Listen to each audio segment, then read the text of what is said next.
ఒక ప్రశాంతమైన మెరిసే నదిలో 3 చేపలు జీవించేవి. ఒక్కొక్కటి జీవితంపై తమదైన దృక్పథాన్ని కలిగి ఉండేవి. సుమతి దీర్ఘదర్శి.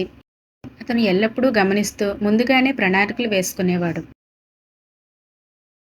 తరువాత కాలమతి ఉన్నాడు. తక్షణమే తెలివిగా ఆలోచించేవాడు. ఏ సమస్య వచ్చినా అక్కడికక్కడే పరిష్కరించగలని నమ్మేవాడు. చివరిగా మందమతి బద్ధకస్తుడు.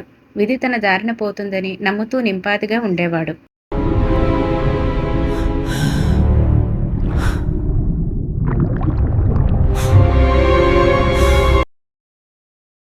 సుమతి ఊహించినట్లుగానే మరుసటి రోజు జాలర్లు వచ్చారు.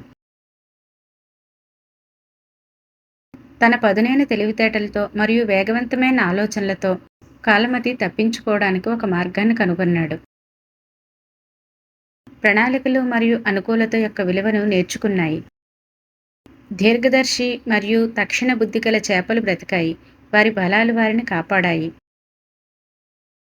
కానీ కేవలం విధిని నమ్ముకున్న మందమతి తప్పించుకోలేకపోయాడు.